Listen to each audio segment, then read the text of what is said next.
Hello बच्चों, आप सभी का एमआर बेस्ट एजुकेशन में स्वागत है। आइए आज मनोविज्ञान लेकर आए हैं आपके सामने। 12वीं क्लास का मनोविज्ञान का जो पहला चैप्टर है उसका नाम है मनोवैज्ञानिक गुणों में विभिन्नताएं। यानी लोगों के गुणों में विभिन्नताएं पाई जाती हैं। आप सभी लोग जानते हैं कि हम और आप किसी न किसी रूप में एक दूसरे से क्या हैं, भिन्न हैं। ठीक है, इस चैप्टर के हम कुछ महत्वपूर्ण वस्तुनिष्ठ प्रश्नों को देखेंगे जो आपके परीक्षा के लिए बहुत ही महत्वपूर्ण साबित होगा। आपके परीक्षा के साथ साथ जो ये शिक्षक पात्रता परीक्षा जो होता है, जिसको सीटेट, यूपी टेट, ठीक है, इसमें भी इस तरह के प्रश्न 2-3 नंबर के बराबर पूछते हैं। तो चलिए इसको हम लोग शुरू करते हैं। पहला है, इनमें से बुद्धि लब्धि का सही सूत्र कौन सा है। बुद्धि लब्धि बताना है कि बुद्धि लब्धि बराबर क्या होता है। दिया है पहला, वास्तविक आयु गुणे मानसिक आयु और बटा में 100। मानसिक आयु बटा में वास्तविक आयु गुणे 100। दिया है वास्तविक आयु बटा में मानसिक आयु अगुणे 100। तो यहाँ सबसे पहले आपको समझना पड़ेगा कि मानसिक आयु का मतलब क्या होता है और वास्तविक आयु का मतलब क्या होता है। तो इसको 1 मिनट आप सुनिए ध्यान से। देखिए, मेरा उम्र हो रहा है 25 वर्ष, ठीक है, तो ये मेरा क्या कहलाएगा, वास्तविक आयु। लेकिन हमारा दिमाग काम कर रहा है, यानी हमारा बुद्धि काम कर रहा है 20 साल के बच्चों के जैसा। यानी हमारा व्यवहार उन बच्चों के व्यवहार के जैसा है जिनका उम्र 20 साल का है। तो मैं हूँ 25 साल का, लेकिन मेरा दिमाग काम कर रहा है कितने साल के बच्चों के, 20 वर्ष के बच्चों का। तो 20 वर्ष जो होगा वो मानसिक आयु हो जाएगा और 25 वर्ष जो हमारा हुआ वो क्या हुआ, वो वास्तविक आयु हुआ।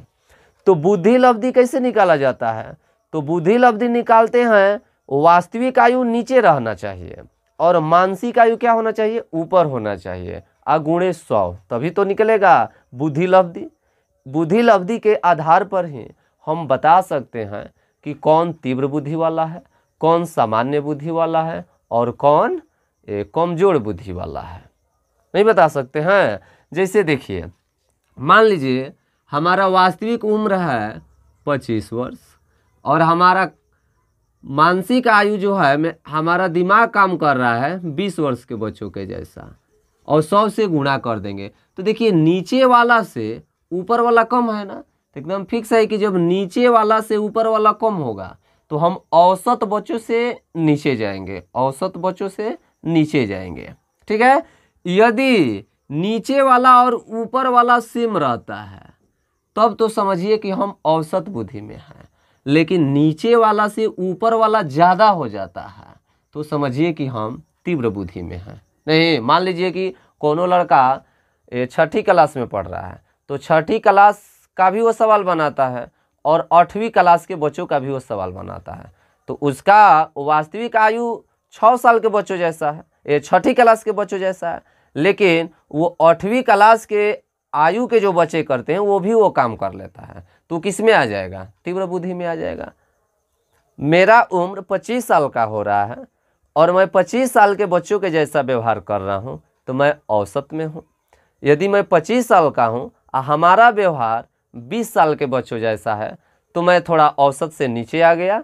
और यदि मेरा उम्र 25 साल का है और मैं 30 साल के बच्चों के जैसा, यानी 30 साल के लोगों के जैसा यदि मैं व्यवहार कर रहा हूँ तो समझिए मैं सामान्य से यानी औसत से ऊपर चला जाऊंगा। तो बुद्धि लब्धि का सही सूत्र क्या होगा, मानसिक आयु और बटा में वास्तविक आयु अगुणे क्या हो जाए है 100। यही हमारा होगा बुद्धि लब्धि का सही सूत्र।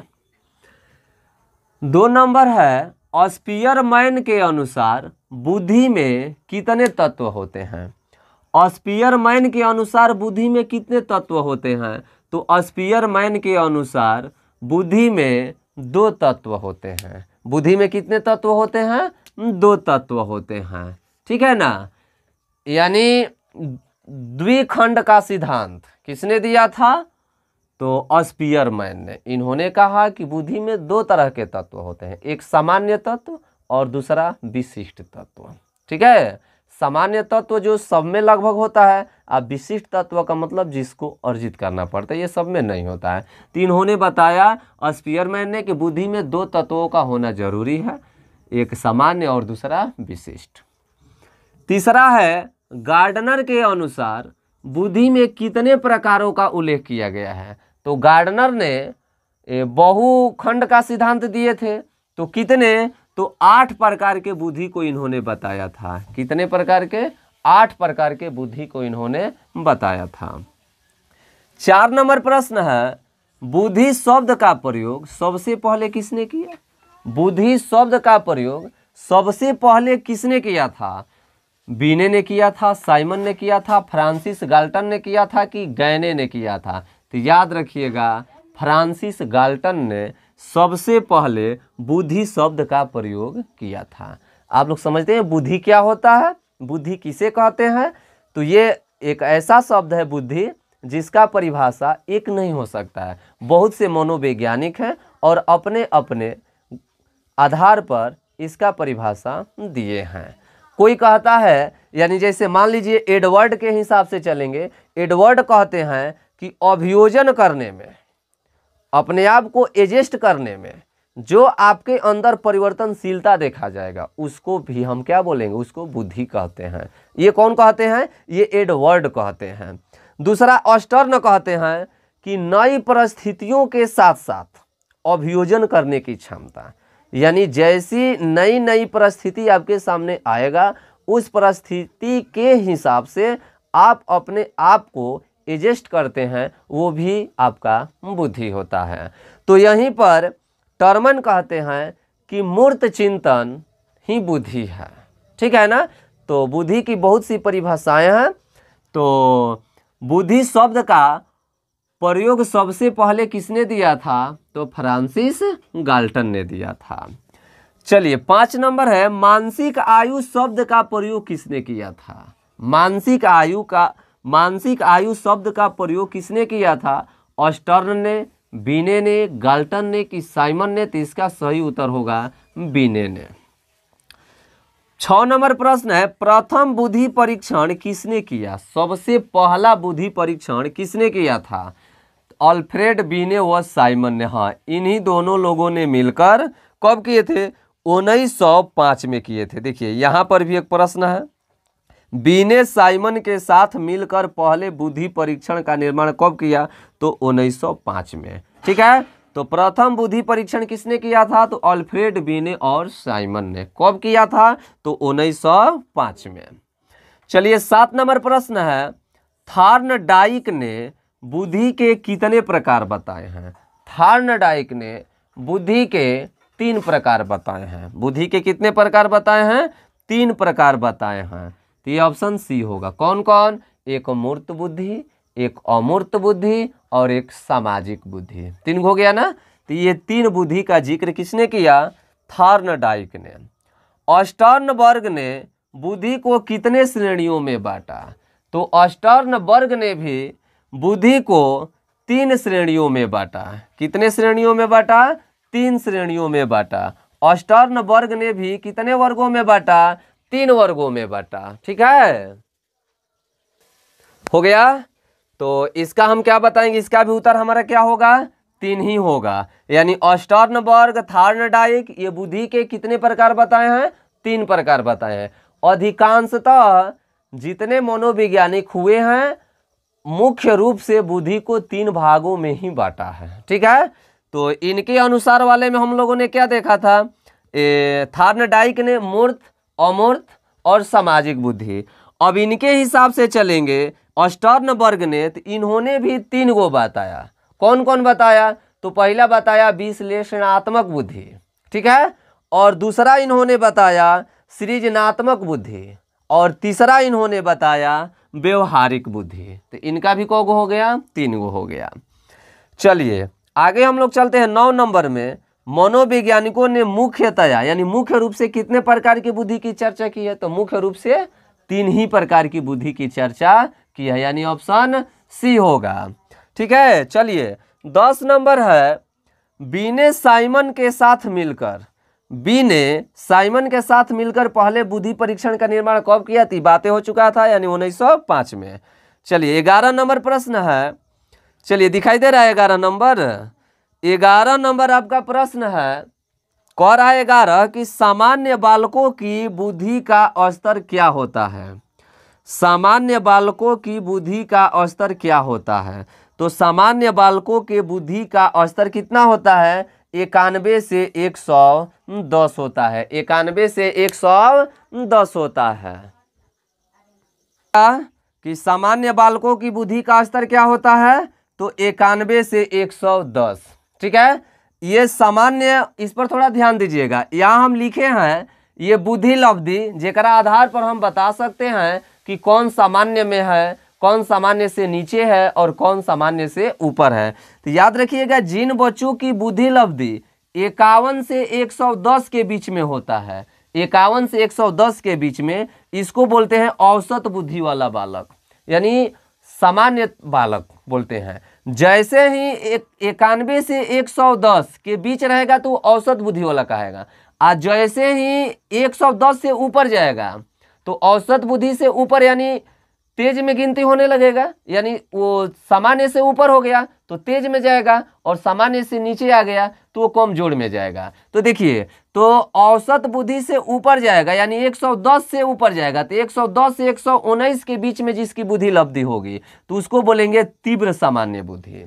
ठीक है, यदि 119 से ऊपर यानी 120 से 127 के बीच में रहेगा तो उसको बोलेंगे हम प्रखर बुद्धि, प्रखर बुद्धि वाला बालक। यदि 127 यानी 128 हो जाए, यानी 127 से ऊपर, 128 और 128 से ऊपर, तो समझिए कि अत्यधिक प्रखर बुद्धि वाला बालक, यानी अब एकरा से तेज लड़का नहीं मिलेगा। यानी औसत बुद्धि से ऊपर गए तो 3 तरह का मिला, हेकरा को मानिए गुड, हेकरा को मानिए बेटर, और हेकरा को मानिए बेस्ट। यानी तेजकों में तेज का 3 तरह का होता है ना, तो तेजका में हॉय सबसे तेज है जमुना के बुद्धि लब्धि 128 और इससे ज्यादा हो, तो अत्यधिक प्रखर बुद्धि वाला तेज, सबसे तेज यही होगा। प्रखर बुद्धि वाले बच्चे का बुद्धि लब्धि कितना होता है? 120 से 127 के बीच। अब यही औसत बुद्धि से नीचे जाइएगा, 91 से 110 आपका क्या बताता है? औसत बुद्धि वाला बच्चा। और जैसे ही औसत बुद्धि से नीचे जाएंगे, जिनका बुद्धि लब्धि 80 से 90 के बीच हो, ये दिखाई नहीं देता होगा लेकिन थोड़ा सा सुनकर ध्यान दीजिएगा, 80 से 90 के बीच में यदि होगा तो वो मंद सामान्य बुद्धि वाला बालक कहेगा। यहीं 66 से 79 के बीच में आएगा तो सीमांत बुद्धि वाला बालक कहेगा। सीमांत बुद्धि का मतलब औसत से नीचे और एकदम निर्बल बुद्धि से ऊपर, यानी औसत बुद्धि से कुछ नीचे और एकदम कमजोर बुद्धि वाले बच्चों से कुछ ऊपर, उसको बोलते हैं सीमांत बुद्धि। जो कितना होता है बुद्धि लब्धि? 66 से 79। यही निर्बल बुद्धि वाला यानी एकदम कमजोर बुद्धि वाला बच्चा कौन होता है? जमुना के बुद्धि लब्धि 65 और 65 से क्या हो जाए? कम हो जाए। ठीक है, तो ये थोड़ा बुद्धि लब्धि के हिसाब से हमने देखा कि कौन अत्यधिक प्रखर बुद्धि वाला बालक होगा, कौन तीव्र सामान्य बुद्धि वाला होगा, कौन औसत बुद्धि वाला होगा। ये बैचलर के हिसाब से है, यही सबसे ज़्यादा चलता है। ठीक है ना।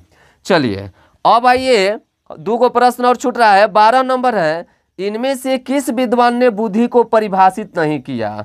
एडवर्ड ने बुद्धि को परिभाषित किया, स्टर्न ने भी किया था, मन ने भी किया था, लेकिन साइमन ने नहीं किया था। यानी साइमन ने बुद्धि को परिभाषित नहीं किया था। 13 नंबर प्रश्न है, बुद्धि के पास मॉडल को किसने प्रस्तावित नहीं किया था? पास एक मॉडल था जिसमें चारों तरह का क्वालिटी बच्चों में होना चाहिए। इस मॉडल को किसने प्रस्तावित नहीं किया था? बी ने, नागलिरी, कार्वी, जेपी दास। ये जो बी सी डी देख रहे हैं, इन तीनों लोगों ने मिलकर पास मॉडल को बनाया था। ठीक है, लेकिन बीने ने इसे पास मॉडल के प्रस्तावित में नहीं थे, तो इसका सही आंसर हो जाएगा ए। ठीक है, अगले दिन हम इसको और विस्तार से देखेंगे कि बुद्धि के पास मॉडल क्या है। ये आपके लिए कुछ नया है, नया कुछ नहीं है। पास मॉडल के विषय में एक दिन और हम बात करेंगे। ठीक है, ये 13 महत्वपूर्ण वस्तुनिष्ठ प्रश्न आपका कंप्लीट होता है। अगले दिन मिलते हैं हम लोग अगले वीडियो के साथ। धन्यवाद।